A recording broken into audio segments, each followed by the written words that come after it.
Good afternoon, everybody, from a finally sunny UK. A very warm welcome to our webinar, Gearing Up for the Energy Storage Summit Central Eastern Europe. So just whilst we wait for people to filter in, we don't want to start before the majority of people are in the webinar. So we'll just wait for about 30 seconds or so to allow people to join, and then we'll kick off.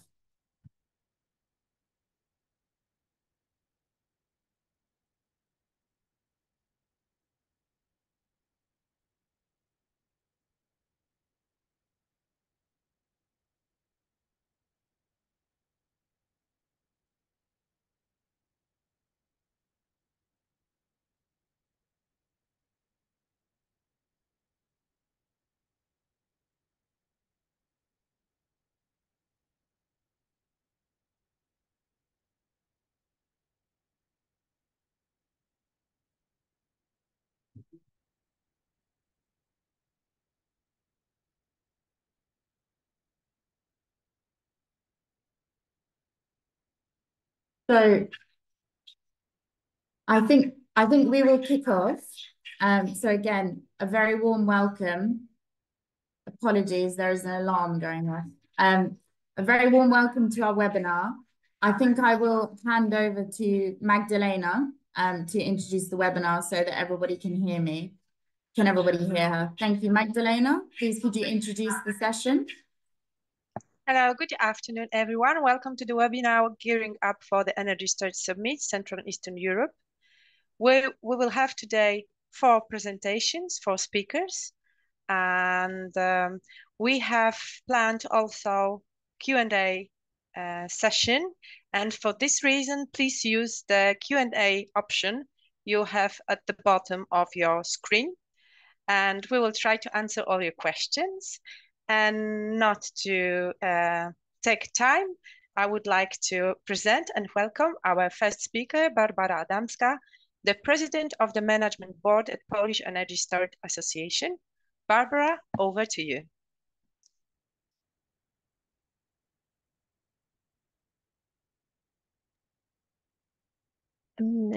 Thank you, Magdalena. Thank you, Lucy. My name is Barbara Adamska. I'm the president of the Polish Energy Storage Association, and we are proud to be the host partner of the Energy Storage Summit Central Eastern Europe, organized by Solar Media. With the energy storage industry growing rapidly worldwide, we are thrilled to have the Energy Storage Summit Central Eastern Europe again in Warsaw for the second time. This summit is a fantastic opportunity to discuss the opportunity, challenges, and lessons learned from different countries as our region prepares for more energy storage integration.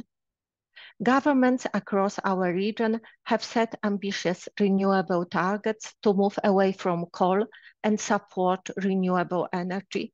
Energy storage is set to play a critical role in stabilizing the grid and ensuring a smooth transition.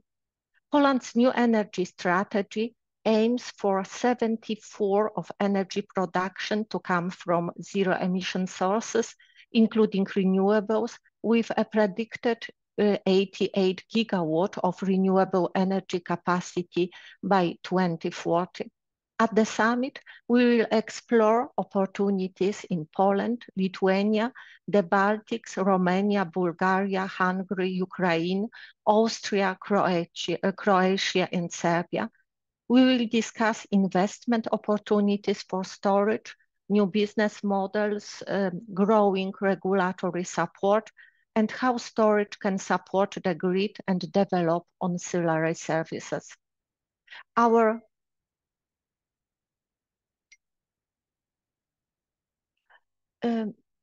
Magdalena, when there is an issue with my presentation, could you share, please?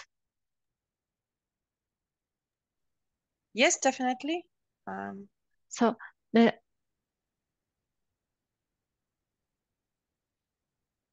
Just give me a second. I'm sharing the screen. Our first edition of the Energy Storage Summit Central and Eastern Europe was vibrant and promising. Currently, storage assets are beginning to connect to the grid, and countries are preparing for large-scale build-outs. This year, we will delve into how Central Eastern Europe has the chance to leapfrog developed markets, a key insight from last year. Last year's event saw over 250 participants, including investors, developers, utilities, TSOs, technology providers, and consultants gathered to discuss trends, challenges, and opportunities.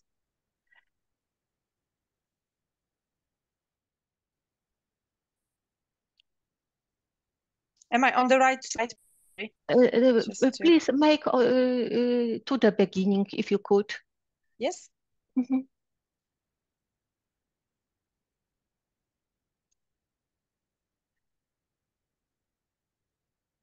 This year, we expect an even larger turnout. We are introducing new breakout roundtable session that will provide market expertise on countries like Poland, Romania, the Baltics, and the Balkans.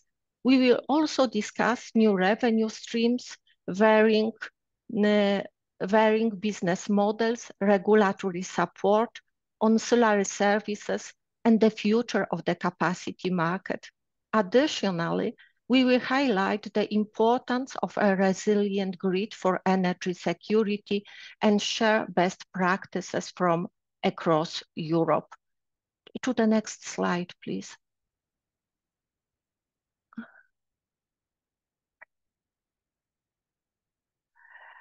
With the rapid growth of regional markets, the summit offers excellent networking opportunities with key stakeholders. You can expect traditional panels, presentation, and keynotes, along with innovative formats like workshops, fireside chats, and debates. You are heartfully invited to join us, and taking the opportunity, I would like to give you some facts about the Polish market. Next slide, please.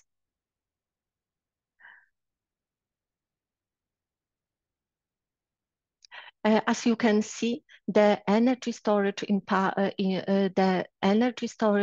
market in Poland is expected to grow rapidly. The energy storage target by 2034 is over 15 gigawatts to be built according to the development plan by the Polish TSO.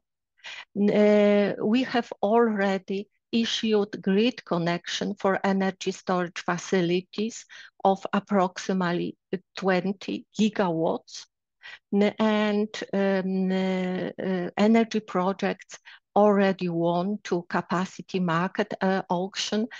Last year, over 1.7 gigawatts in energy storage project was awarded to energy storage system. 1 year earlier, this was 160 megawatts. According to a report conducted by our association, supported by public funds, the deployment of energy storage market by 2040 means over 26,000 new jobs and dynamic economic growth in Poland. The next slide, please. As you can see, energy storage in Poland plays a vital role not only for the transition of grids of electricity system, but in fact for the transition of the whole economy. For this reason, our association is involved, and in Poland, energy storage is needed to maintain the dynamic development of renewables. So for this reason, our association is involved in works across the whole energy market. We are part of the sectoral agreement for development of photovoltaics in Poland, of hydrogen industry in Poland, and so on the summit you will gain also insight how energy storage can help to integrate renewables into the grid. The next slide, please. And the meaning of energy, but energy storage in Poland is not only seen as needed for the transmission of energy storage system, it's also seen as important element of building Poland's energy security. We organized from our initiative, they had been 3 team sittings of the Polish government, of the Polish parliament, with the aim to discuss how energy can help to build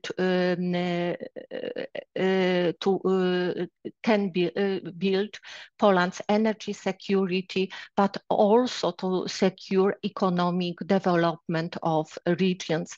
We see energy storage also needed for the transition in heating of heating systems. Next slide. As you can see on this chart, energy storage is important, is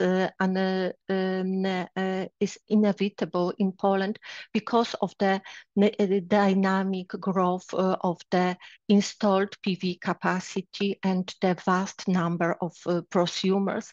We have already almost 1.5 million of private households possessing their own energy storage systems.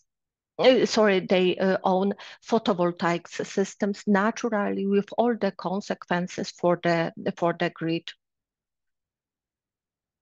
Next slide.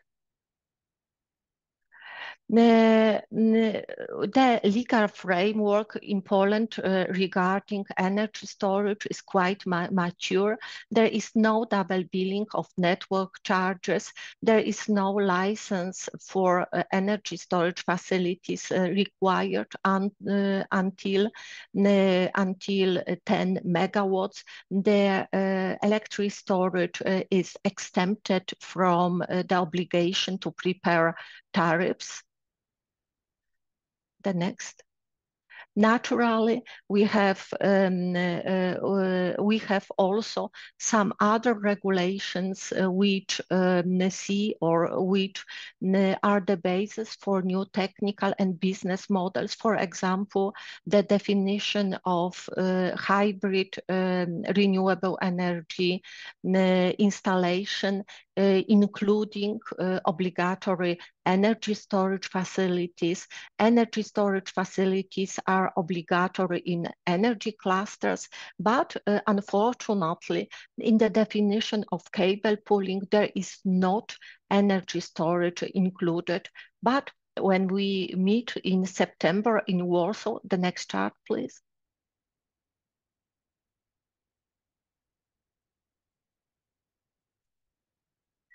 When we meet in September in Warsaw, it will be the perfect time to learn more. Until then, we will have experiences from the balancing market, which was introduced on June 14th. We will know capacity market auctions parameters, including the derating factor. We will know the rules of new edition of the grant program, My Electricity. We expect new rules for purchasing residential energy storage systems. We will know what's going on with the tender for building Żarnowiec energy storage facility with the rated power up to 263 megawatts and maximal capacity of 900 megawatt hours. And we hope that until then we know more about amendment to the RES Act and Energy Law Act. We pledged for new definition of cable pooling, including energy storage. So the final. So I hope that in Warsaw we see each other in Warsaw and have the opportunity to delve deeper into all the topics. See you then. Thank you, Barbara, for your presentation. I hope you all are very welcome and you felt very welcome to join us in September for Energy Storage Summit. And now I would like to introduce another speaker.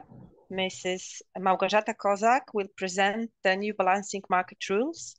And Ms. Kozak is a director of the Department of Market Development and Consumer Issues at the Energy Regulatory Office, responsible for implementation of network codes on the electricity and gas markets, development of retail markets, implementation of state aid program, such as termination of PPAs and capacity market. Let me just, please give me a second. I will switch to your presentation.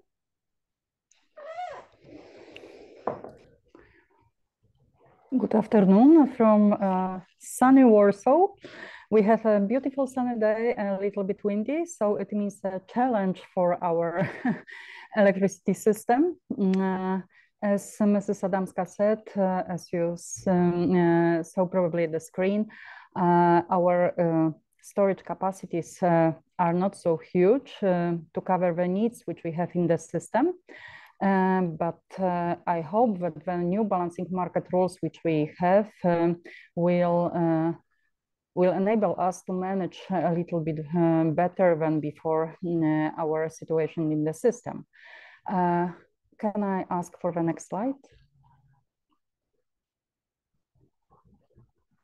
Okay, so main legal basis for this big change, which we have from 14th of June this year. So Energy Law Act is our basic act, it's our base for the whole functioning of the electricity, gas, heat and fuel markets. We also have a regulation on the internal market for electricity, which is amended today. We have it is published a new regulation which will amend this one. We also have a Commission regulation establishing a guideline on electricity balancing. Also, we need to take into consideration when we prepared our terms and conditions for balancing. We also needed to take into consideration regulation, our internal regulation of the Minister of Climate and Environment on the detailed condition for operation of electricity system. Also, Polish implementation plan, which was sent to the Commission, and in this plan we had included a kind of market reforms for also for the balancing market. And last but not least, European Commission decision on the Polish capacity mechanism, where we have different guidelines, how our and obligation also connected with the functioning of the balancing market, because the scarcity pricing mechanism, the need for the implementation was also included in this decision. Next slide, please.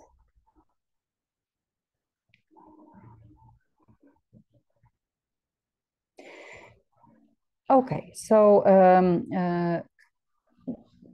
terms and condition.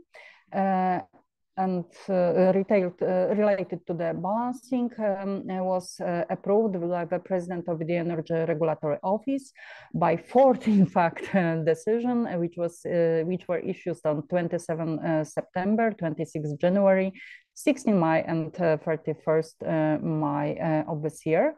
Also, we have to apply a transmission grid code, which in some way accompanies to this terms and conditions related to the balancing. And also we should take into consideration when we are talking about the new balancing market rules, grid code of 5 DSOs, which was approved on 4th of June this year. Next slide, please.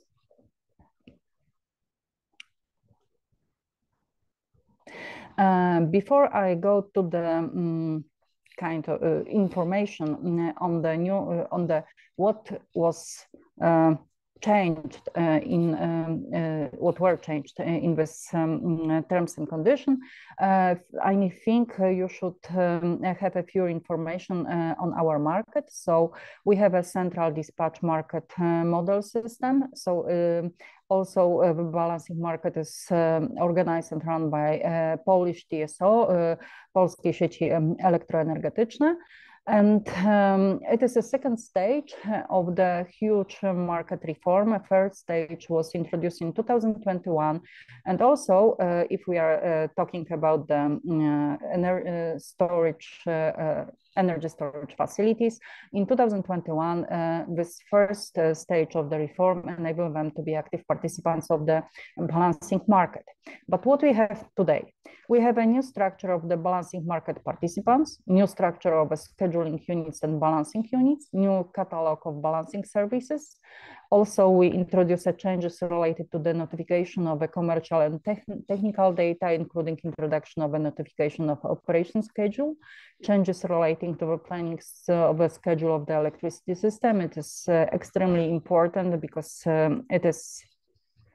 the rules describe how it should be done and how the market participants should behave if we are talking about the sending technical data and commercial data necessary to simply organize and plan the work of the electricity system, implementation of the changes into balancing market rules and process to ensure the possibility of starting implementation of the European balancing energy platforms. We're still waiting for some provision, and it will be another next step and next amendments of the terms and conditions related to the balancing.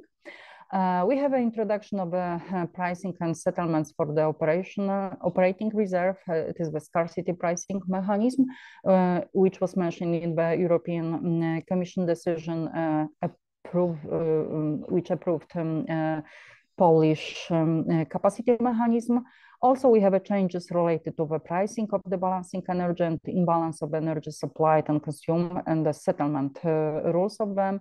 And also what is important, we have an introduction of the 15 minutes balancing energy settlement period and imbalance settlement period. Next slide, please.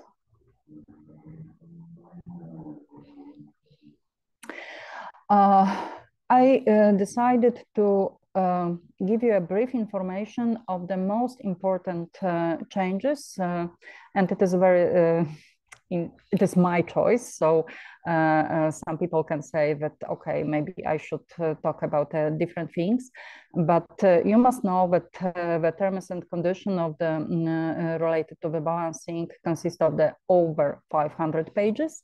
So it is not possible to discuss in details of this, all these changes which are in this document. So I would like to concentrate on the few of them, which will show, I hope, the main changes and will describe a little bit how this market is organized.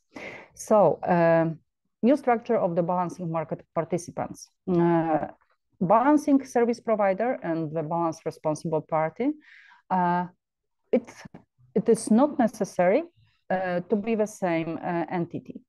Of course, it can be, but it doesn't mean that if a market market participants would like to be a balancing service provider, it doesn't mean that in the same time it must be a balance responsible party.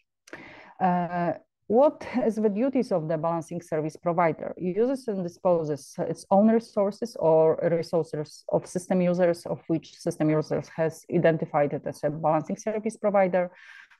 Reports operational schedule to TSO, submit integrated scheduling processes bids, and submit balancing capacities portfolio bids, a party to the settlement with the TSO for the balancing service provider. Balancing capacity not served and operating reserves shall be cleared in relation to the settlements to a system user who has identified it as a balancing service provider for their resources, including in the scheduling unit. And the balancing responsible party has a little bit different duties. This entity is responsible for imbalance of its own resources or the system user's resources through one balancing unit created from the resources for which it has been designated by the system user as a balance responsible party, nominates the contract for sale electricity which relate to the resources included in the balancing units to TSO execution, is a party to the imbalance settlements with TSO, shall also be responsible for the imbalance with the system included the shall be also responsible for the system units and also balance responsible party to the resources included the balancing unit. So next slide, please. And new structure of the balancing market participants. It is also important that responsible party who can be first. I use Polish acronyms, so sometimes it doesn't suit to English names of different entities which are present at the balancing market. So we have a balance responsible party for the resources who can be the owner of resources or authorized entity by the owner. We also have a balance responsible party who can be a power exchange or NEMO or CCP NEMO. We also have a balance responsible party who can be a DSO whose distribution network has a direct connection to the transmission network, which is acting as a balancing company. It is important because we have a 5 big DSOs who have a connection with transmission network, and over 197 distribution who are connected to this 5 big distribution system operators network. And we also have a balance responsible party who is a TSO, which acting as a balancing party where it purchases electricity to cover losses incurred in the transmission network when transmission electricity through this network, and may purchase electricity to cover the needs of the TSO related to the business activities in the field of electricity and transmission, and may resell surplus electricity purchased to cover losses incurred in the transmission network. Next slide, please. Next slide, please. Okay, new structure of a scheduling units.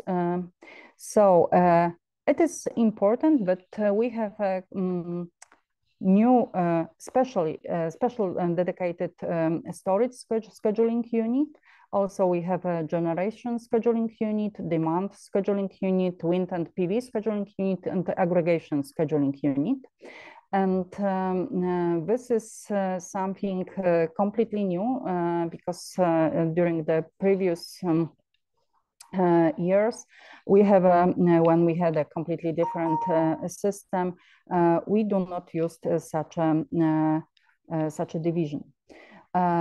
scheduling units shall be subject to the instruction of the electricity transmission system operator. And we have different types of this instruction. So it can be limited scope of dispatching, including a load change in the full range of available capacity, or within the full scope of dispatching, including a load change in the full range of available capacity. And of course, we have different rules how a scheduling unit can be created. So may I ask for the next slide, because I think it's close to the end of my time. So we also have a new structure of balancing unit. So it is resources balancing unit, cross-zonal exchange balancing unit, power exchange balancing unit, and system operator balancing unit, which is strictly connected with this previous one, and the structure of party responsible for the balancing. And next slide, please.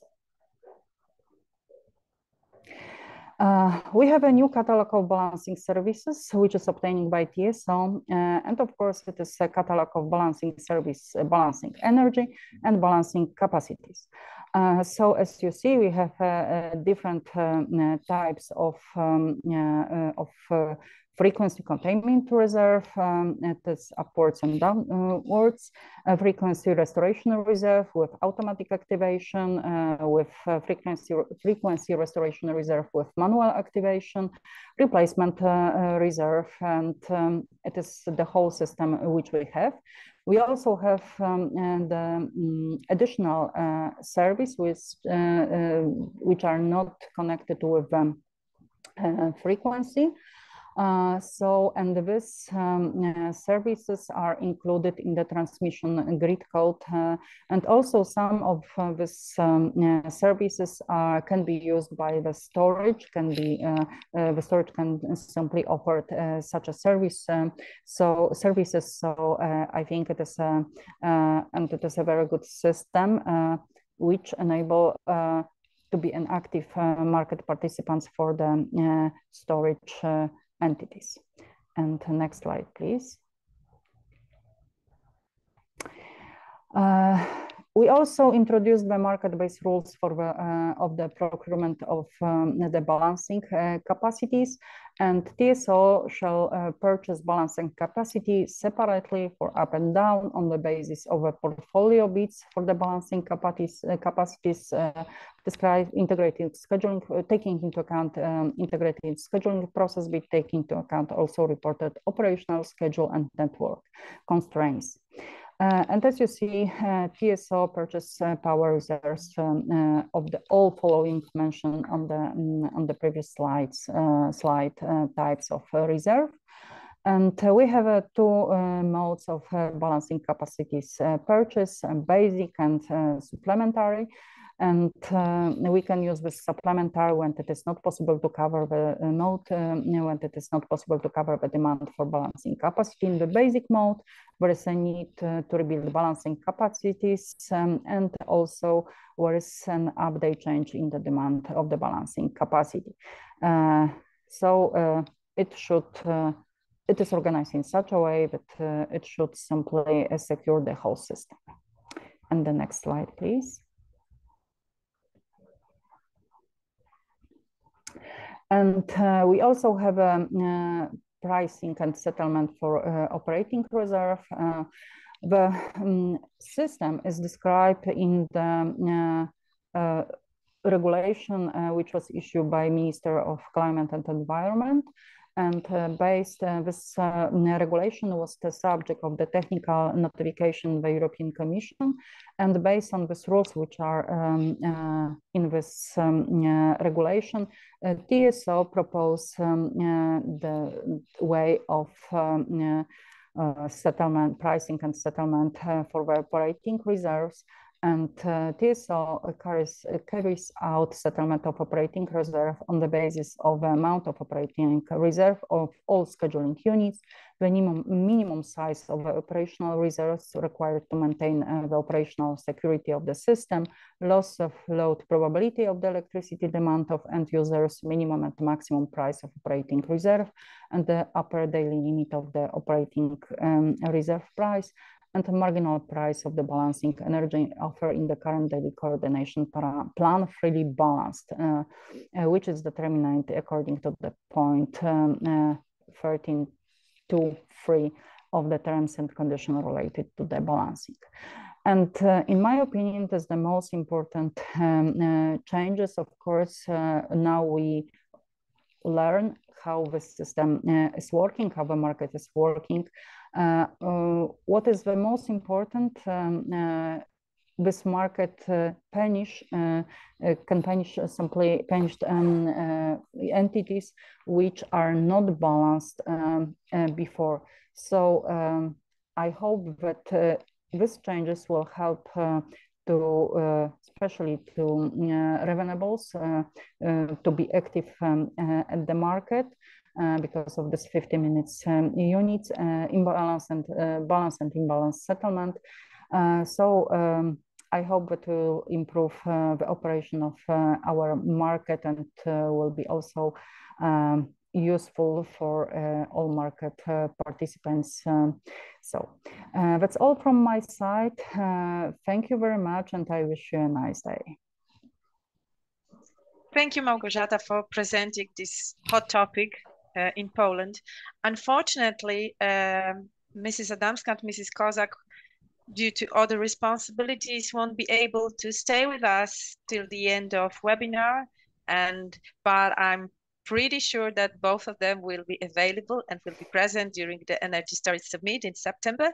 So again, one more argument to be there with us in September. Thank you again. And thank you very much for the invitation. Thank you. Goodbye. And our next presentation, Energizing Hungary, a roadmap to 1 gigawatt of storage by 2013. Palma Szolnoki, please, you are just a few words about you. Leads the Energy Storage Working Group at the Hungarian Battery Association. The floor is yours, Palma.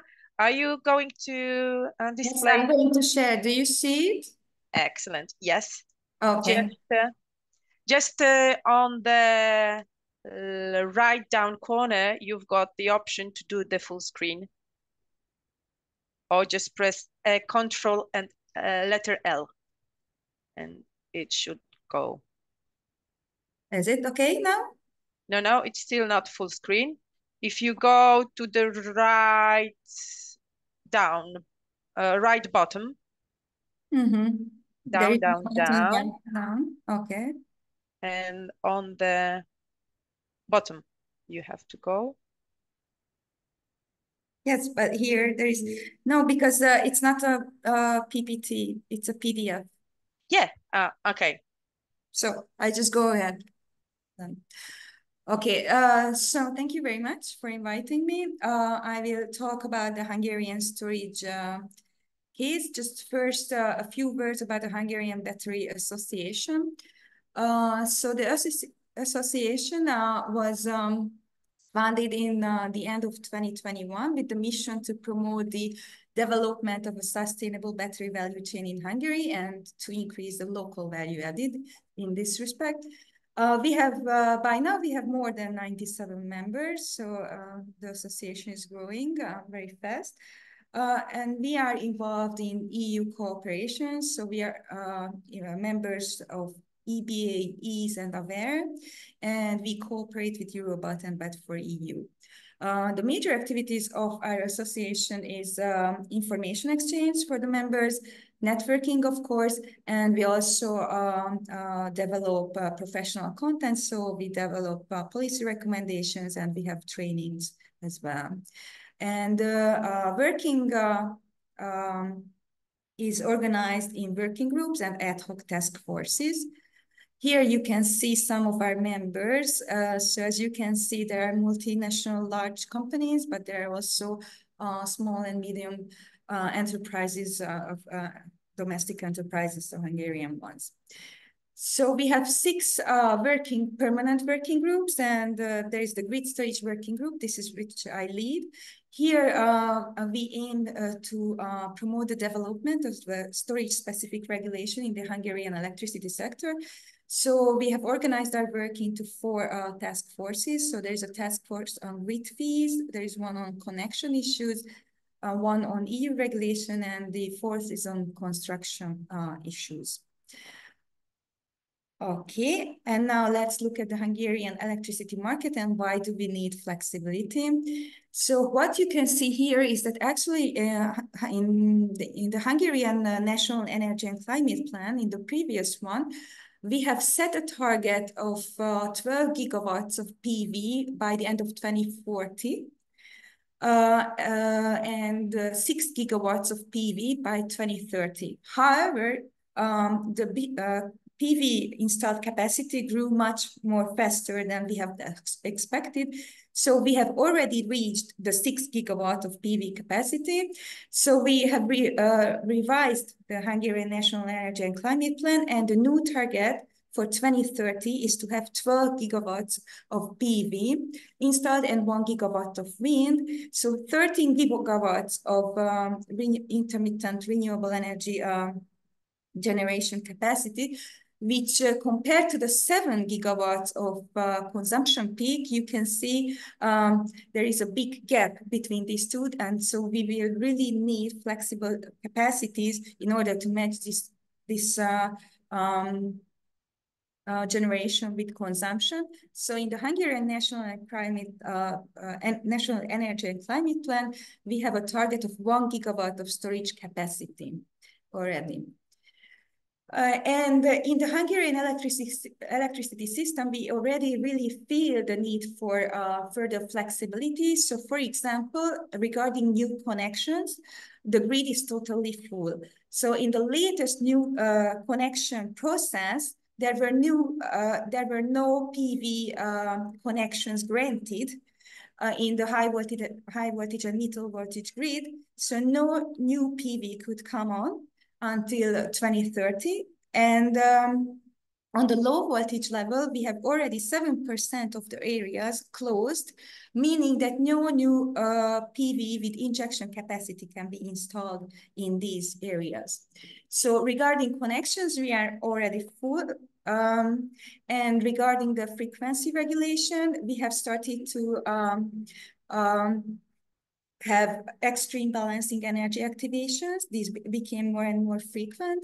And as for the wholesale prices, we are already experiencing negative prices on the day-ahead market. So in just until now, in this year, we already had 175 hours with negative hours. So we really feel in the Hungarian electricity system that flexibility is needed because of the large PV installed capacities. So let's see then what we have regarding storage capacities. In the first column, you can see the present situation. So we have around 40 gigawatt hour of PV of storage capacity, but there are many things going on right now, many subsidy schemes, and as a result of these, by the mid of 2026, we expect to have this current value to increase 30-fold. And here you can see the type of schemes that will have this result. So of course we will have this current 40 gigawatt hour amount. On top of that, there was a support scheme for DSOs and the TSO for developing integrated network storage assets. And this will amount up to around 100 gigawatt hours. The next part, this gray part, as you can see, this will be the result of a newly introduced contract for difference support scheme, which I will talk about in the next slides. This will be around the result will be around 1 gigawatt hour, actually, of storage capacity. And this last one, this yellow one, will be the result of a new support scheme that was that had been started for residential for households to have behind the meter storages.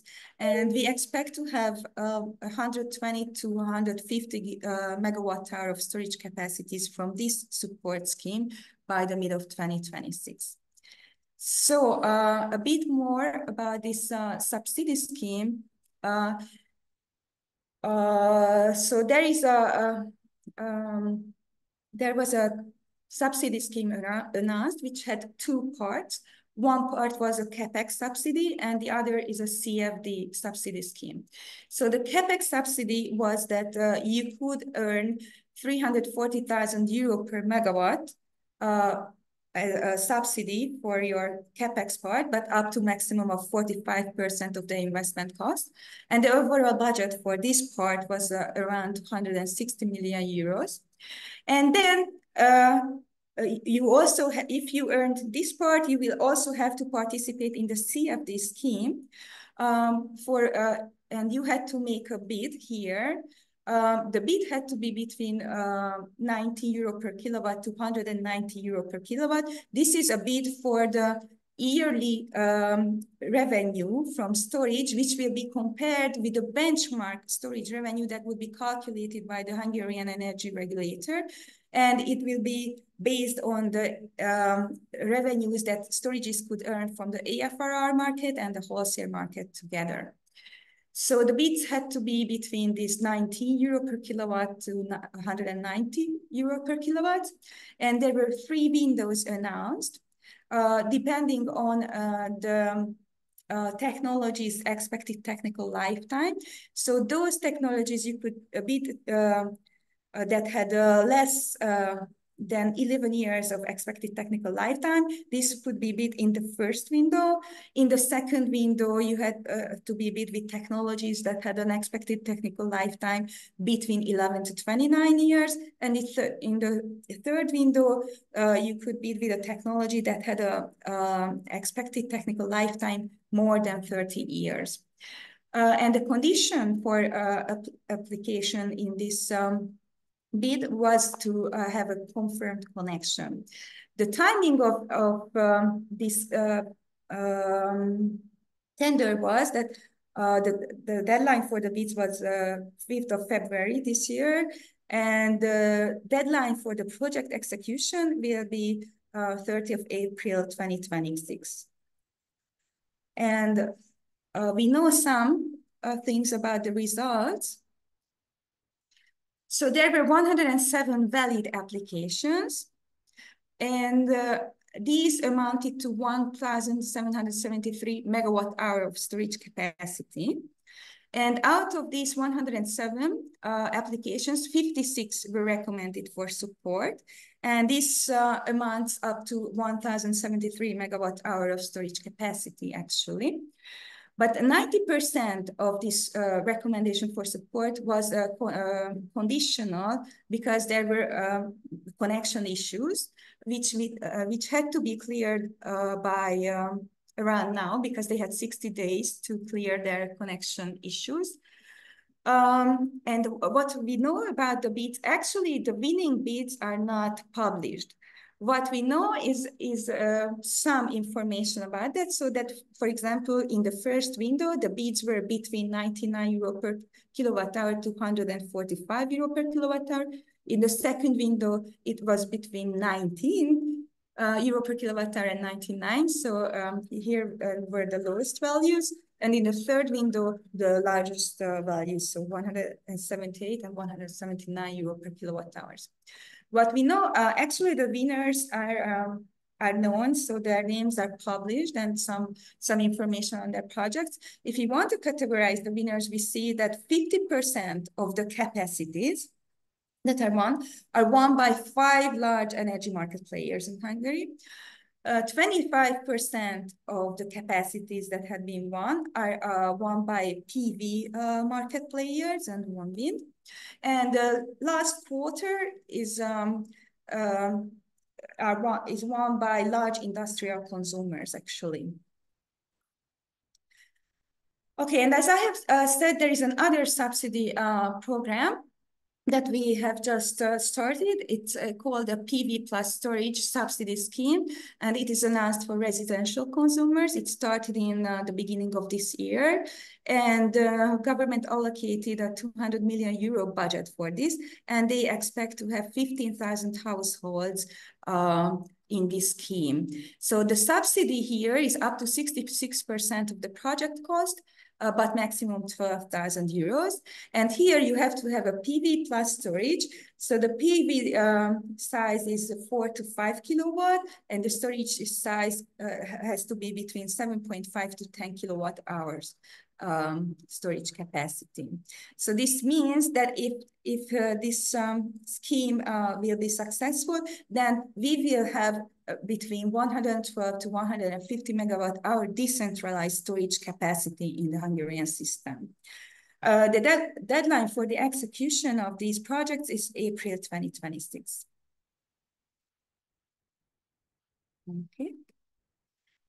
So as you can see, we will have many storage capacities in the system by 2026. However, there are some issues that have to be cleared by then, because as I have said, the aim of our working group is to have storage-specific regulation developed in the Hungarian electricity system. Right now, storages are not really dealt in the Hungarian system, and this I will show you two examples of that. The one is the grid fees. So in the Hungarian system, all the grid fees are paid after the withdrawal from the grid.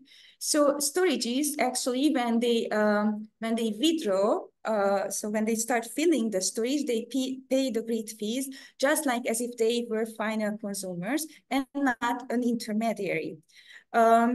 And luckily, right now, we have a transitory regulation that is valid until the end of 2025, that storages are exempt from the volumetric TSO grid fee part, but this is only transitory. So from 2026, storages will have to pay the full grid fee just like a final consumer. And above the grid fee, also, additional special charges are there in the Hungarian system. So, for example, the charge that is to cover the PV support schemes and so on. And taxes are also put on above the grid fee. So storages actually have to pay a lot. So here I show you that if you are connected to the mid-voltage level, you have to pay an yearly capacity grid fee of 40,000 euro per megawatt hour, which is a really high value. And on top of that, after each megawatt hours that you inject or that you withdraw from the grid, you pay 50 euros just for grid fee and other special charges. So this shows that, you know, it is very expensive to have storage cycles. So we will be it with the government funds, a lot of storage capacities, but these capacities will not be used if it's this expensive to have a cycle. So we are advocating right now for the creation of a special storage network charge and exemption from additional charges and taxes for storage. And the last issue that I want to show you is the issue of connection. So as I have told you, in the latest connection process, no new PVs could be granted connection, but not just the PVs, but also storages. So storage applications didn't get connection, which is really interesting because we want storages into the system because it is a way for solution of these problems. However, in the Hungarian distribution system and transmission system operation modeling, storages are not modeled specifically, but they are modeled as a generator and as a consumer. So they are modeled as the worst player in the system. So we are advocating in introducing a different kind of modeling that takes into consideration that storages are beneficial to the grid. And we are advocating for flexible connections to be made available for storages. Actually, last year there was an experience that for 8 storage applications, they gave a flexible connection opportunity, but since then, no further connection opportunities were granted for storages. So we are advocating for having further flexible connection possibilities and a different modeling of storages in the system. And we will meet you in Poland, and for now, that's all about the Hungarian system for me. Thank you. Thank you, Parma. Great. Thank you for sharing your experience and your practices with us. This is why I really invite you to join us for Energy Storage Summit. I've got some problems to, oh yeah, there's my video. To come to Warsaw in September for Energy Storage Summit, because this is the great experience and great possibility to network, to exchange our experience and good practices. And I hope that the Polish system and also Hungarian system, we will push it and we will organize it well for every market user. And well, for now, another speaker, Maciej Szambelajczyk, please welcome, a legal advisor, partner and at the WKB law firm. Maciej is the head of the team specializing in providing legal advice to infrastructure companies, in particular on energy law, as well as rendering legal services to municipal entities. Has an extensive experience in restructuring greenfield and brownfield projects in the energy sector. Over to you, Maciej. Thank you very much. Good afternoon, everyone. Thank you for the invitation and this kind of introduction. Just Magda, please kindly confirm that you can hear me so that Yes, I can. Okay, because that would be apical if I was talking to and not being heard. Okay, so I'll try to share the screen. Just let us just confirm that you can see my screen now. Can you see it? Oh no, I haven't pushed the button. Okay, now it should be visible. Yeah, something's going on. Yes, we can see it. You can see with the slides on. Yes, with the slides on. Okay, that's excellent. Okay. Yeah. So couple of words about revenue streams for storage in Poland from regulatory perspective, and then from the legal background and environment that is already there and or is already being implemented as we speak, actually, but we'll get to that. Just answering some questions in the Q&A session. Of course, this presentation will be available to all participants who would be willing to obtain it. So no problem with that. Just please contact the organizers. First, start with the question where we are as regards the Polish energy system, and with particular focus on storage, obviously, but storage is one of segments of entire system, and that's how it should be perceived. So we cannot forget where we are when it comes to the energy transition and the development of renewables, where the storage could be a factor that could change the current situation, and it could be a deal breaker when it comes to the development of renewables and going away from coal and natural gas.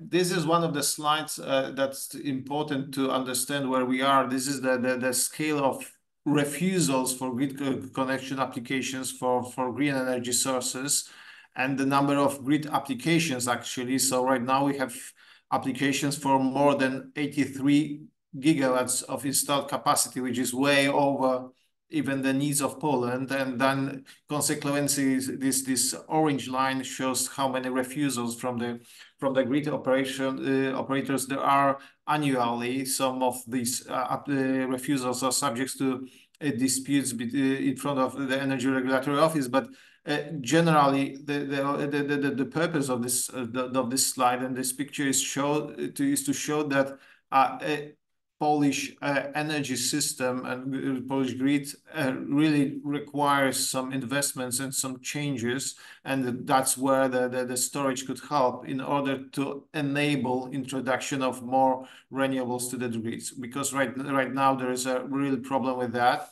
And one of the consequences of this situation is shown on this slide. It's this slide showed the curtailment or redispatching of renewables in the previous year. So as you can see, in 2022, the scope of redispatching is almost negligible. Difficult to notice. It's at 8.4 gigawatt hours. 2023, 74 gigawatt hours, and in 2024 until April, because this slide shows the data until April, it was already almost 200 gigawatt hours with major redispatching to follow. Already we know that this number will be way higher. We faced some heavy redispatching, mainly of PV and wind farms. Over May and June, when there were sunny and windy days. So this shows how renewables are affected by the fact that the energy in the grid is not balanced properly, and that the generation factor is not aligned with the consumption profile, and that's obviously is where the storage could and should step in if there are sufficient incentives for that. And when it comes to this, to the let's say picture where we are with the investments, as you can see, the overall capacity of storage is not that impressive. If we take out the pump storage plants, which are the old installations, a couple of them are already being built as well, but this is not the main focus of ours right now. When it comes to large battery storage, it's just 160 megs. Some prosumer battery storage, so consumers who also store some electricity, but where there's on one side one could tell, well, this is a very pessimistic picture. On the other, it shows the potential of the market, and this is something that Barbara was already talking about. So there are the huge perspectives and huge expectations when it comes to further development of this energy sector. So where we are when it comes to regulations. First of all, regulatory framework for the development and the operation of BESS is already there. So 2 years ago, major changes to energy law were adopted, noticing storage as a separate installation which can be connected to the grid. Before these amendments, the status of BESS was not very clear. On one side, when the storage was taking electricity from the grid, it was treated as a consumer with all the consequences and all the tariffs being imposed on the consumers. When the electricity was given back to the grid, it was perceived more or less like a generator. In both situations, this of course affected negatively the BESS in the system. Right now, there are clear rules stating how a BESS should be perceived from the perspective of distribution and transmissions grid. First of all, electricity storage is exempt from the obligation to prepare and approve tariffs in front of the President of Energy Regulatory Office. So all the charges that BESS would like to impose on its customers are subject to market conditions, so they are not regulated. And on the top of that, the transmission and distribution costs are adjusted to BESS technology. So in fact, those costs of transmission and distribution of electricity to the storage are limited only to this part of electricity which is used or lost in the storage process. The volume which is taken to the storage and given back to the grid is free from transmission and distribution cost. But what we are lacking is a separate dedicated support scheme, and maybe this is something that long term we should be discussing about. There's no dedicated support scheme for BESS per se, but we'll get back to that when we will be talking about some revenues streams. So first of all, what we have is a capacity market. A capacity market is maybe let's just move to this slide first. Poland a couple of years ago introduced a wild and technology neutral capacity market based on capacity auctions. So this was approved in 2017 by the European Commission, and the first delivery year was 2021. Initially, the main goal of capacity market in Poland, let's be honest about that, was to save and maintain the lifespan of some coal-fired power plants. But what the European Commission imposed on Polish government is that the capacity market is technology neutral. So all technologies and all installations are free to participate in this market, including not only, of course, black energy, but also renewables and storage and demand DSR installations. And that, of course, allows storage to apply for this kind of support and state aid. The Polish capacity market consists of primary and secondary market. The primary market consists of a main auctions, which is organized 5 years before the first delivery period, and additional auctions which are carried out in Q1 of the year -1, so one year ahead in the first quarter of the year. The additional auction to supplement the missing capacity is also organized. So when it comes to the date, right now we are waiting for the auction in 2024 for the delivery period falling in 2029, and 2024 for the delivery period falling in 2030. The problem is what will happen beyond 2025, because the capacity market as it is right now has not been approved by the European Commission beyond that time period, in order to allow the long-term development of various sources, but also BESS. It would be desirable that this capacity market is extended, and then Polish government is already talking about it with the European Commission to allow for such extension, at least for a couple of additional years.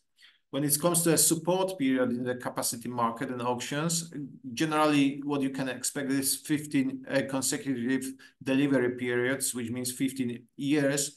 But you know, in some cases, and that's where also BESS installations could be taken into account, 2 years prolongation would be allowed, because it's also 2 years extension is allowed with respect to some, let's say, cleaner technologies, and storage could be qualified as such.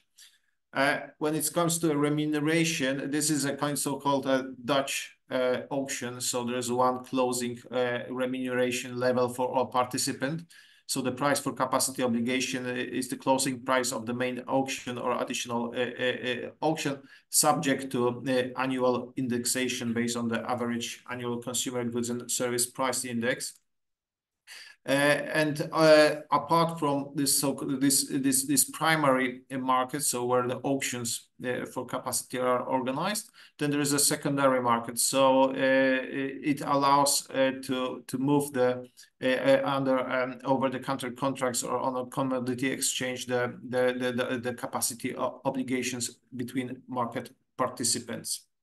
And on this screen, you see the results of the capacity auction, which was organized last year, so in 2023, in December. As you can see, 80.3%. This is a 5.7 gigs of installed capacity. These are other installations that took part in this auction, but almost one fifth, so 19.7%.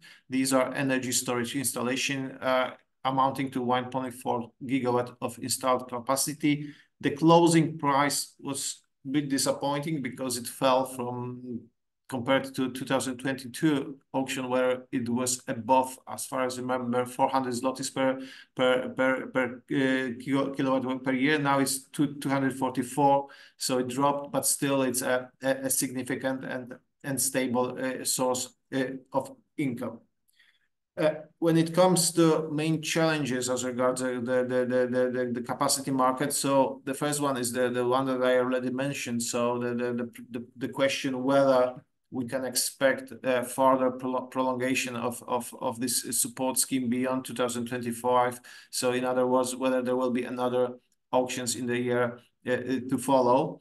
And the second is how technically BESS will be perceived by Polish transmission system operator and the government when it comes to its flexibility and ability to introduce capacity to the system.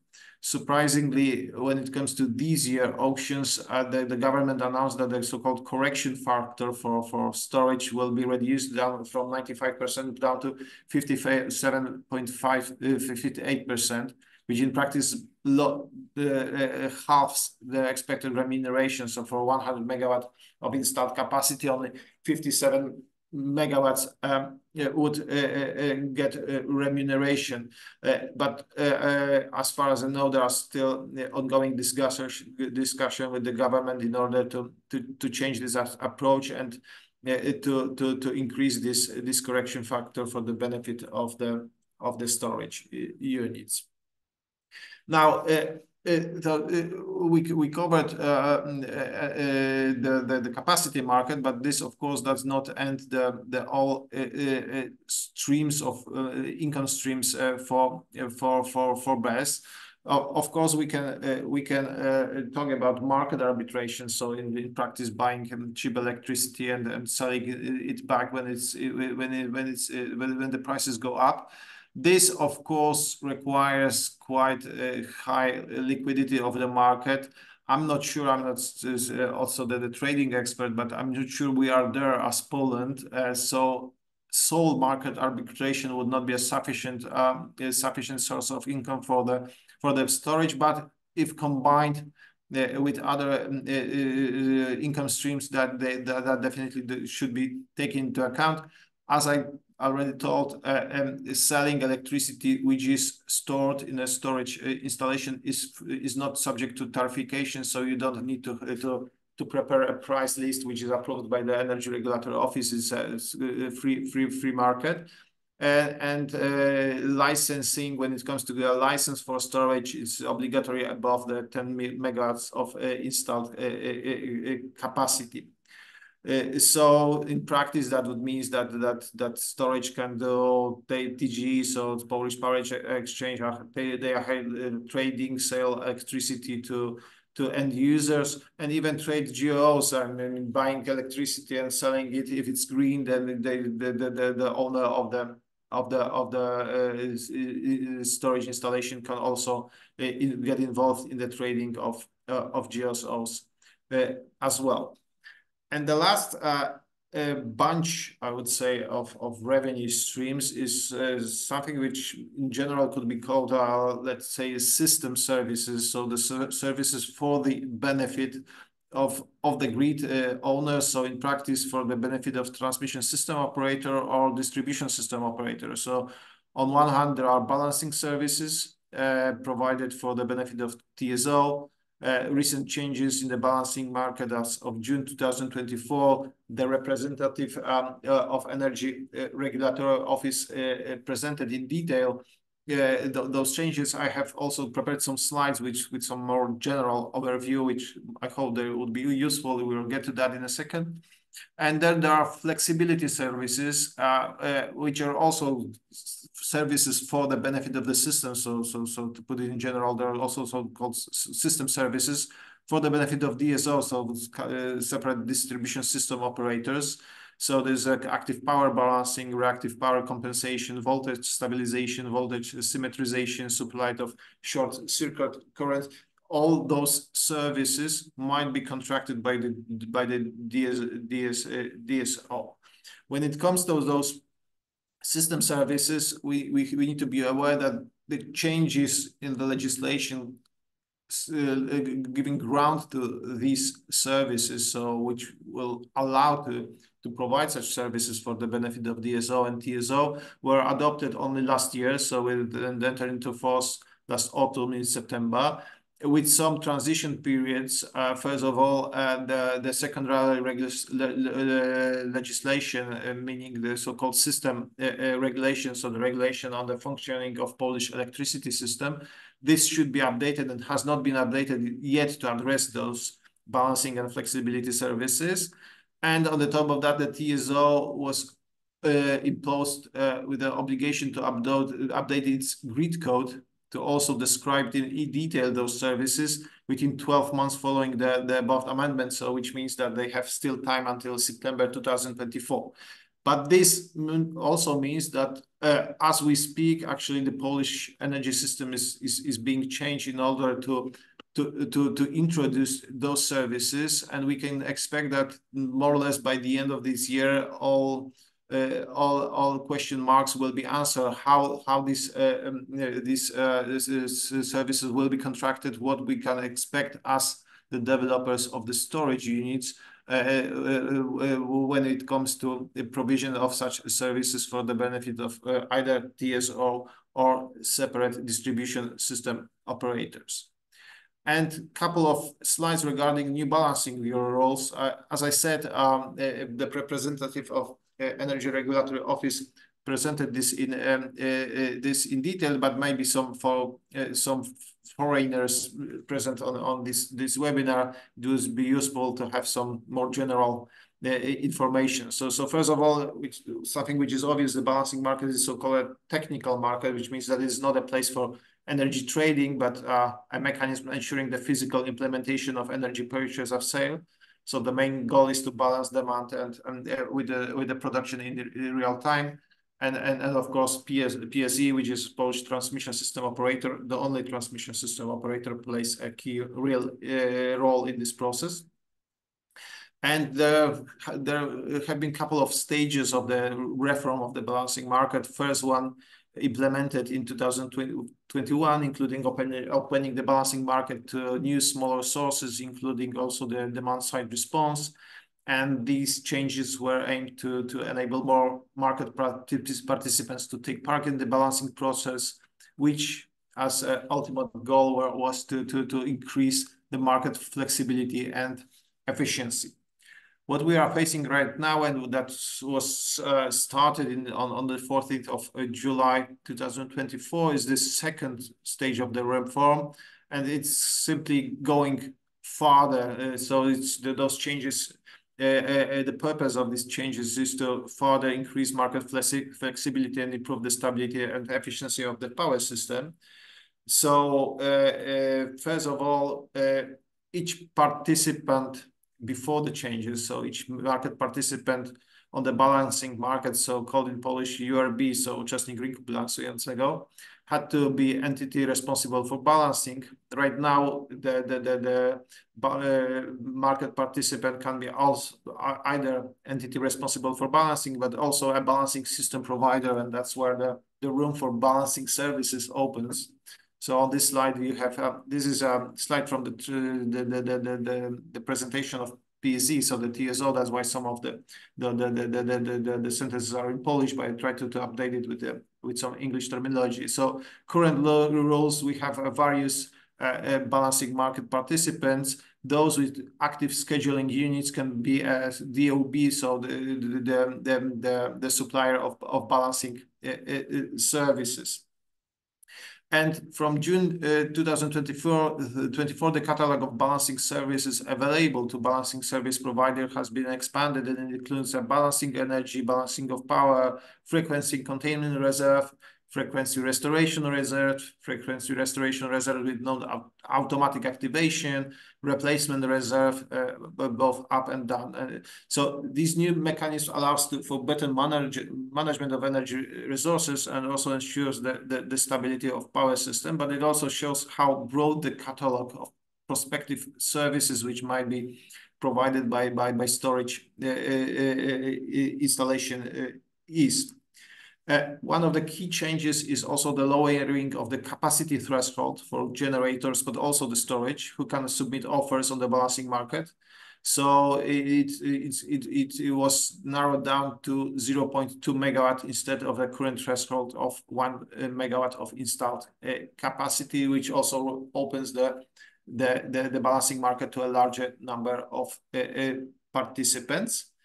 And on the top of that, one of the key changes is the shortening of settlement periods from 1 hour to 15 minutes, so which also allows for more flexible approach when it comes to provision of balancing and system services.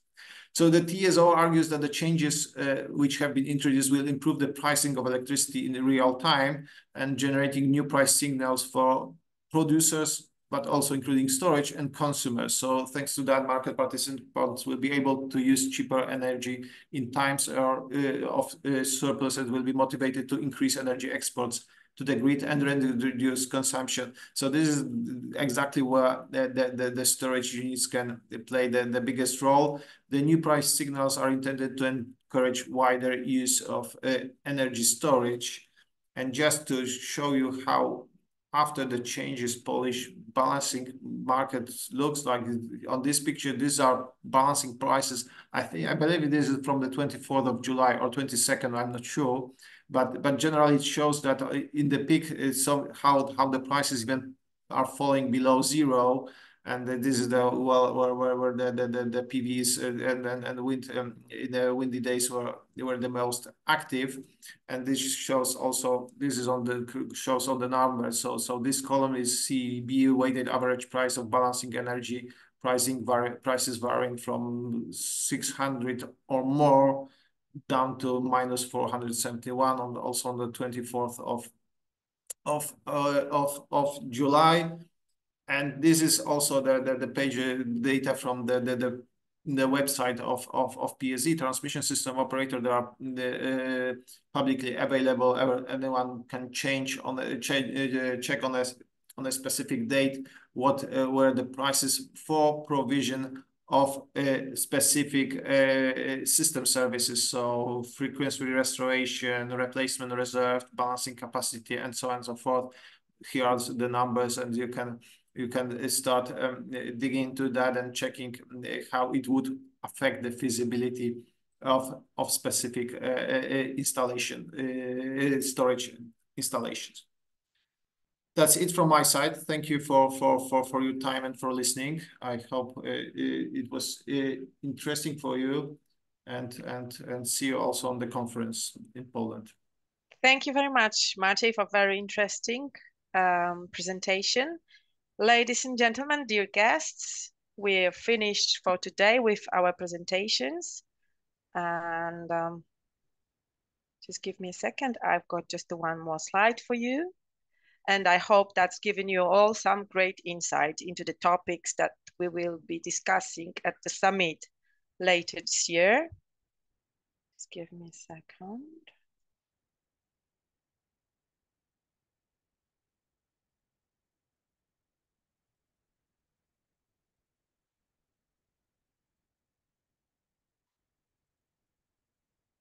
Right, I believe that we'll be able to meet with all our speakers from today during Energy Storage Summit in September. The summit will provide 2 days of focus on regional content, roundtable discussions, and significant time for networking with industry leaders. If you would like to take an advantage of our special discount, please use the code you can see on the slide, webinar20, for 20% discount of the when registering during the website. Oh, I'm not sure if, yeah, you can see the slide with the code. And regarding the Q&A sessions. Most of the questions and there are requests for the presentations, and also to give you the recorded, because we've been recorded that webinar, and as soon as I will confirm with our speakers that they agree, we will share the presentations and of course the recorded webinar as well.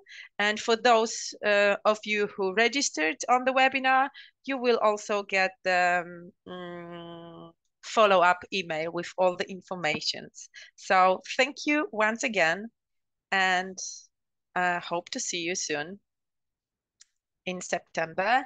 And till September, have a lovely time, holiday, and we're always very happy to welcome you at the Polish Energy Storage Association. If you've got any further questions, and if you like to get in touch with us, please use our website, psme.org.pl. Thank you very much once again. Have a lovely afternoon. Thank you. Bye. Bye. Bye.